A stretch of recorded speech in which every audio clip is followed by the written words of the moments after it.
Hey, everyone, welcome back to the channel where we dive deep into the most chilling and terrifying stories you've ever heard. Today, I've got something truly spine-tingling for you. This isn't just any horror story, it's a disturbing true last day of school horror story that will leave you questioning the safety of even the most ordinary places. So, sit back, turn off the lights, and prepare yourself for a tale that will haunt your dreams. Our story takes place in a small, seemingly idyllic town. You know the kind, tight-knit community, friendly neighbors, and a high school where everyone knows each other. It was the last day of senior year, a day filled with laughter, yearbook signings, and bittersweet goodbyes. For most students, it was the beginning of a new chapter. But for one girl, it was the start of a nightmare. Her name was Emily.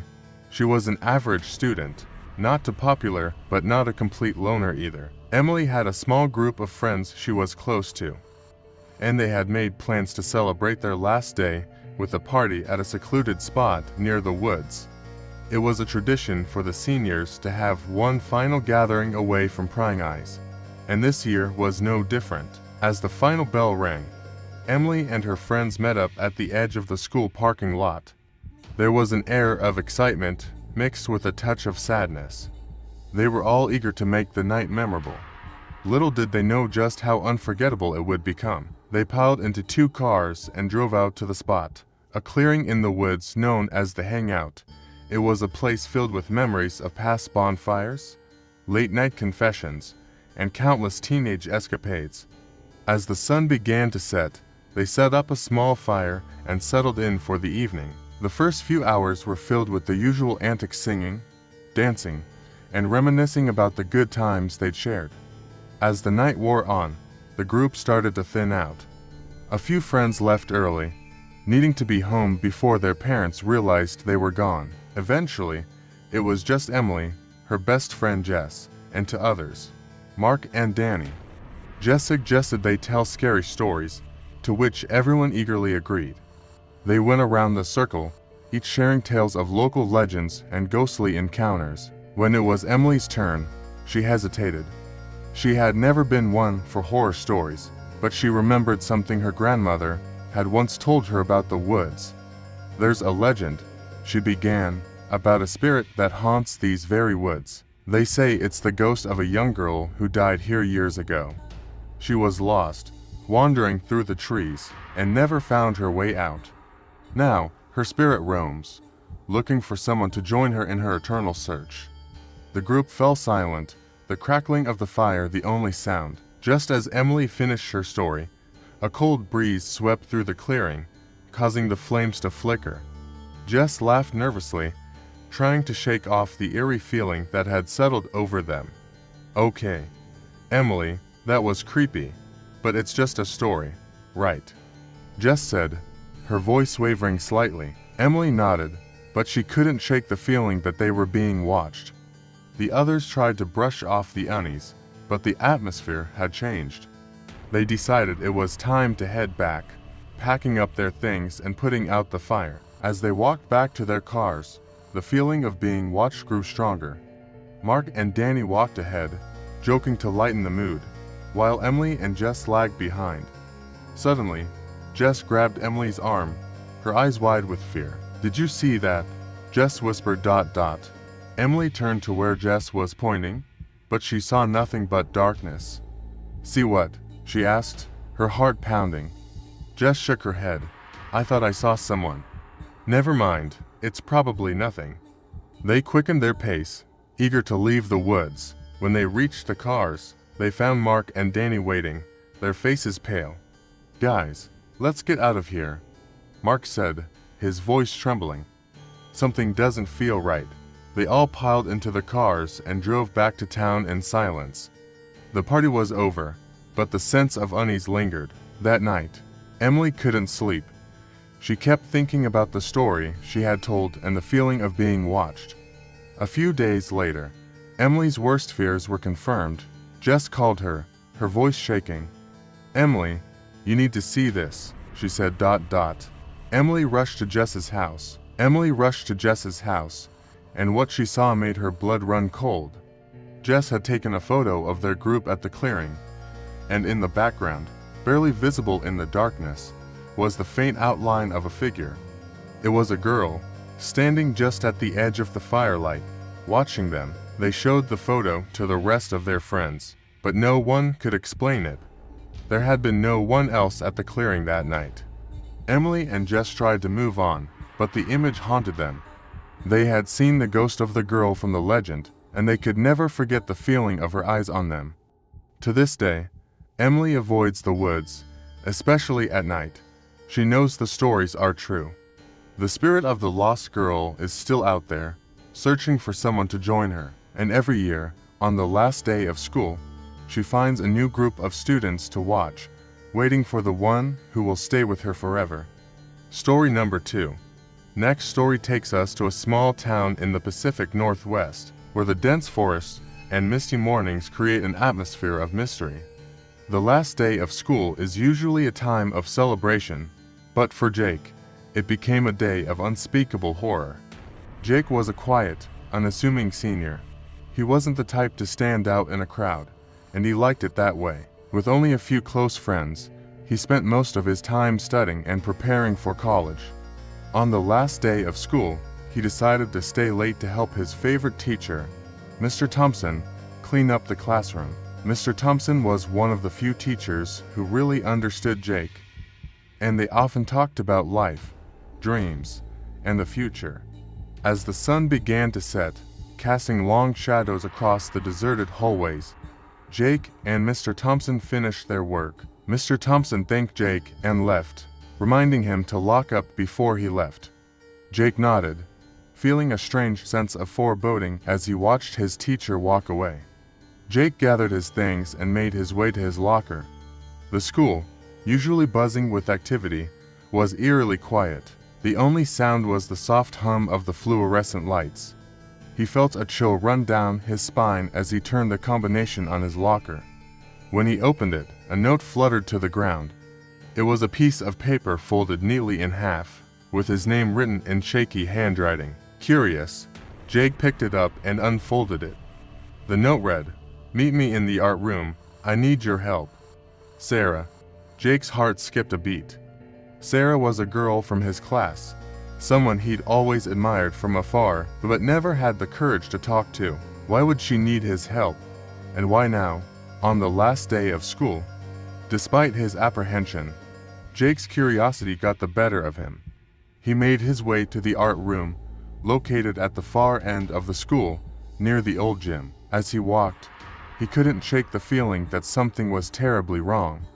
The hallways seemed to stretch endlessly, and the shadows grew darker with each step. When he reached the art room, the door was slightly ajar. Jake hesitated for a moment before pushing it open. The room was dimly lit, with only a few flickering lights casting eerie shadows on the walls. Canvases and sculptures were scattered around, creating a maze of shapes and forms. In the center of the room stood Sarah, her back turned to him. She turned slowly, and Jake's heart dropped. Her face was pale, her eyes wide with fear. She opened her mouth to speak, but no sound came out. Before Jake could react, a cold, clammy hand clamped down on his shoulder. He spun around, coming face to face with a tall, shadowy figure. The figure's eyes glowed with a sinister light, and its grip tightened, paralyzing Jake with fear. He couldn't move, couldn't scream.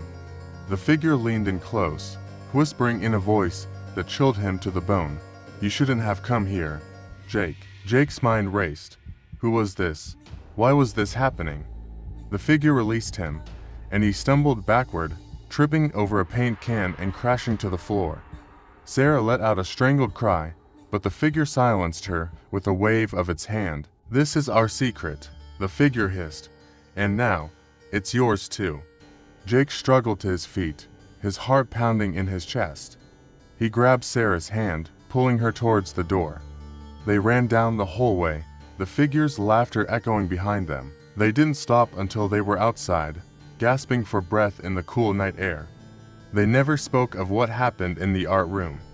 Sarah transferred to another school the following week, and Jake tried to forget, but the memory haunted him. He often wondered who or what that figure was and why it had targeted them. The school remained quiet about the incident, and life went on as if nothing had happened. But Jake knew the truth. He knew that the school harbored a dark secret, one that lurked in the shadows, waiting for its next victim. And every year, as the last day of school approached, he couldn't help but feel a chill run down his spine, remembering the night he came face to face with true terror. Story number 3. Next story takes us to a rural town in the south. It's a place where the summers are long, and the nights are filled with the sounds of crickets and owls. The last day of school is usually a cause for celebration, but for one group of seniors, it turned into an unforgettable nightmare. Meet Kevin, a popular student who was excited about his upcoming graduation. Kevin had a close-knit group of friends: Lisa, Mike, and Jason.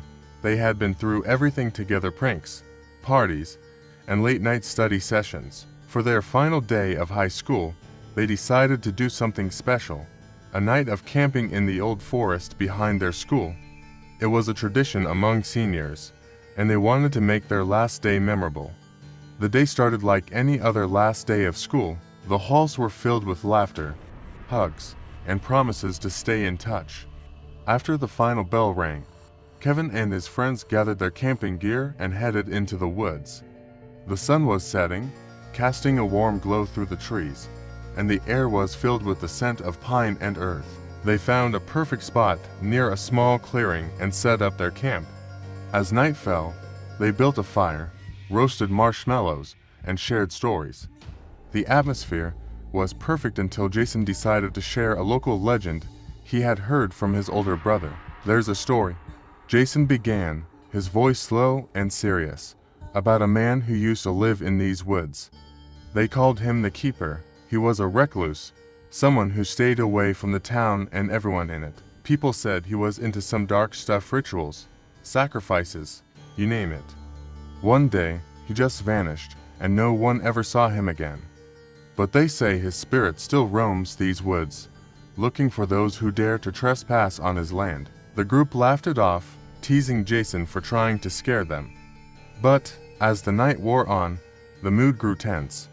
The fire began to die down, and the forest around them seemed to close in. The usual sounds of the night crickets, frogs, and the occasional hoot of an owl seemed to disappear, leaving an eerie silence. Kevin suggested they call it a night and head to their tents. As they settled in, a low, guttural growl echoed through the clearing. Lisa sat up, her heart pounding. "Did you hear that?" she whispered. Mike tried to reassure her. "It's probably just a coyote or something. We're in the woods, remember." But the growl came again, closer this time.